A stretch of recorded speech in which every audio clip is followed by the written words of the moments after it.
Hello, everyone. My name is Bruce Rottman, and I'm the director of Brookfield Academy's Free Market Institute.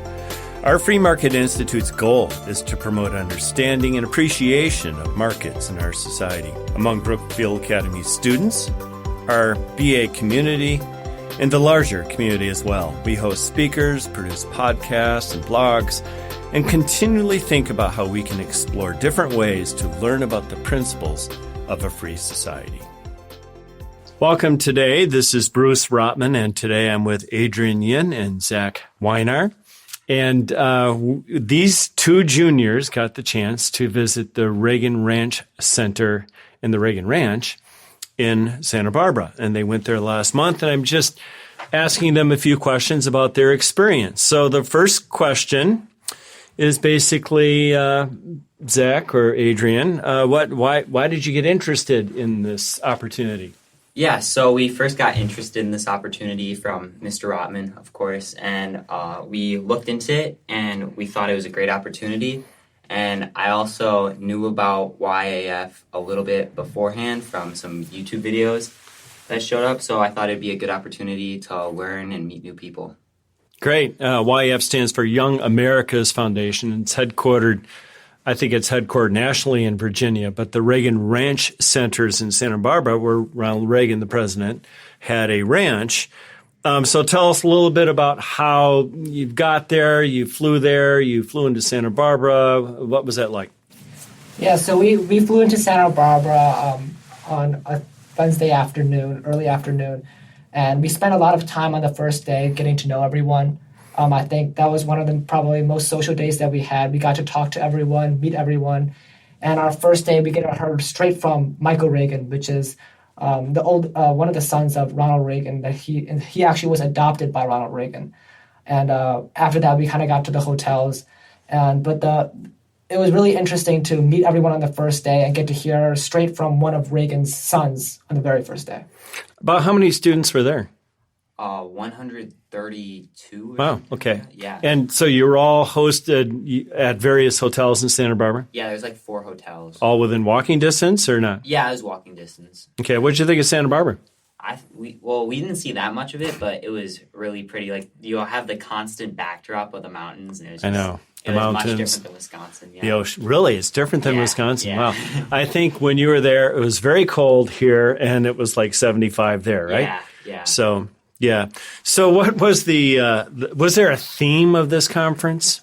Yeah, I think every speaker incorporated like the legacy of Ronald Reagan into their speech and like how Ronald Reagan's policies related to what they're talking to. And I thought that was pretty cool. Okay.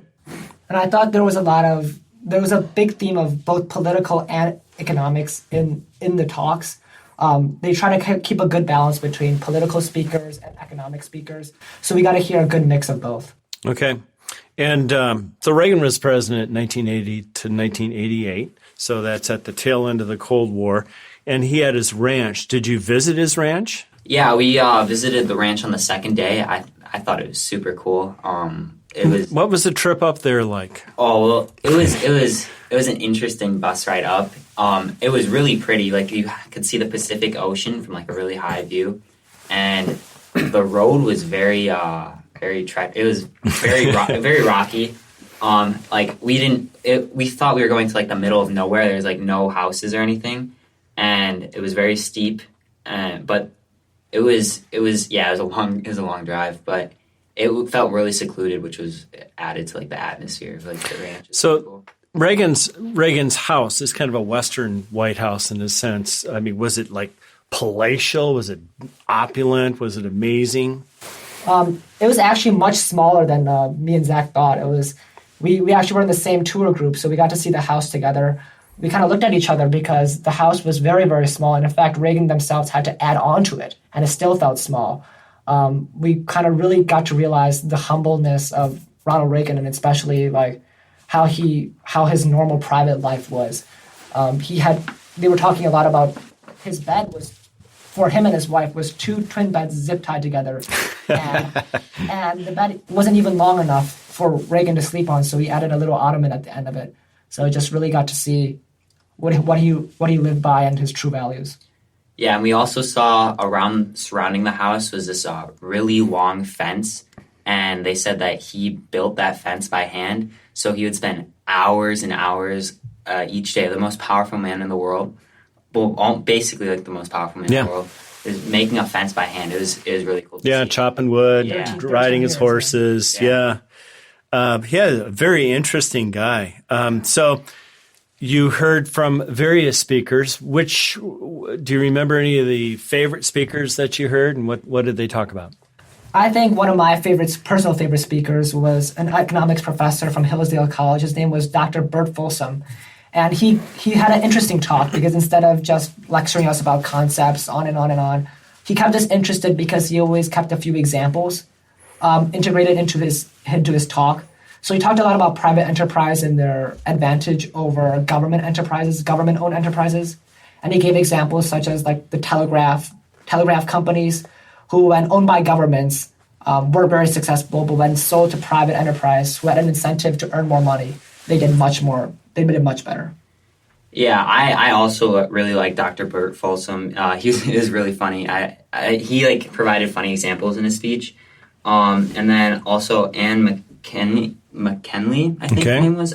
She spoke about environmentalism and the energy crisis, and I really liked it because she provided like a lot of examples, and she kind of said like what the opposite side, like what environmentalists are saying, and then she like she said why it's wrong, and she provided examples, and yeah, I thought it was really good. So I know Bert has this famous book, The Myth of the Robber Barons, and one of the things that he shows is that what often students learn in high school or college is misleading or even wrong. They weren't really barons. They were penniless, often immigrants who came to America with almost nothing, and they didn't really rob. They made their money honestly, and then a lot of them gave it away near the end. So that's fascinating. Can you tell a little bit? So all these students, where are they from? What were they like? Any interesting encounters with students? Yeah, so the first night, each person had to go onto the stage and say their name, where they're from, what school they go to, and why they're excited to be there. So I think like nearly half of the students there were homeschooled, which is something that I don't know that many people that are homeschooled. So it was definitely like a different perception. So it was pretty interesting to meet those people and talk to like how they like do their schooling and like their background. So I thought that was pretty cool. Yeah, just on that topic, I've taught some homeschoolers as well. Sometimes I've had homeschoolers just take my economics class because it's a little hard to learn that from a parent. But they're interesting. They're often very well educated. Yeah. Smart kids. Yeah. So we broke out into breakout sessions, and I was really surprised like how well spoken they were because like I don't. Well, there's like a kind of a stereotype for homeschoolers. Sure. Like, they don't like talk with like a bunch of other kids, so they're kind of quiet. But they geeky, were socially awkward. Yeah. So, but they were really well spoken, which I was surprised by. Yeah, they were also very friendly because we made a lot of friends while we were at the conference. One of our friends was from El Paso, and so he was talking to us about living next to the border and sometimes people's misconceptions about living near the border. And I think that was very interesting because he was also homeschooled, and we did not feel any social awkwardness from him. He was very well educated, and he interacted with us very well. Were you the only students from Wisconsin? We were, yeah. Any students from far away, further away, or? I think they said a couple students from like something in Virginia, and then there was a group of boys who were from Cleveland that we talked to a lot. Okay, yeah. And do you have access to like their emails? Can you keep chatting with them? There's like a group chat, I think, with a bunch of them, and they were like good. Yeah, that's good. And then it's always nice to make connections. So you've talked about a couple of professors, other speakers, and so hopefully you can make some connections with people. You've listened to some college lectures and learned a little bit in terms of what takeaways, what kind of things did you learn that you took away and you're like, wow, I didn't know that. Well, I think that one of the big themes of the conference was to learn more about Reagan and his lifestyle and how he managed the country through a difficult time. And so one of the big takeaways I had was how to be a good leader during times of crisis. Seeing how Reagan lived and seeing his way of life and his decisions that he made, it really made me understand what kind of leader that you have to be in order to not only be a good leader in bad times, but also be a leader in good times, also be a leader in neutral times, but to be able to prosper for a long time.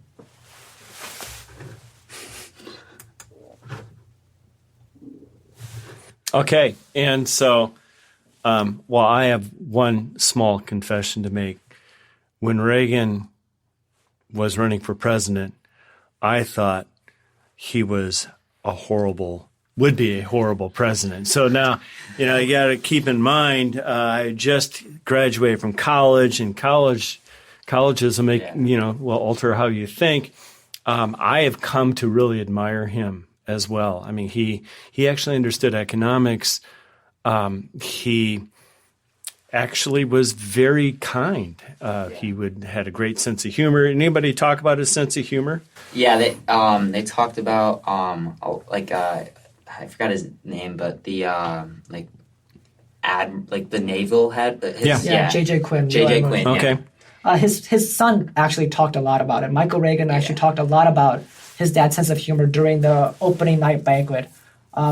He just talked about how his dad always felt made the people around him feel very, very comfortable, and that when he was talking to you, it was like his best friend at the moment. Even if not forever, but at the moment, he was your best friend. We live in really divisive times, and I think we could all use a little bit of that sense of humor, because the sense of humor disarms people, and it kind of lowers the temperature.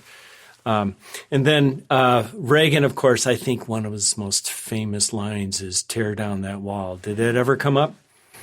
Yeah, so they actually, in the Reagan Ranch Center, they also had a huge slab of the Berlin Wall, and I think somebody incorporated it into their speech. They talk about how the one with the side with spray paint, that was the western side, yes, because they could actually go near you the wall. You could touch it, yeah. And the other side, there's nothing, because you couldn't even get close to the wall. You'd be without shot. being shot. Yeah. Yeah. So I thought that spoke a lot about capitalist views versus communist views, and it was very interesting. Yeah, the neat thing about countries that are free is people want to enter, right? Mm-hmm. And countries that are not free, people want to leave. Yeah, actually, Scott Walker was talking exactly about that. Yeah, Scott Walker was. And who's Wisconsinite, former governor. Yeah.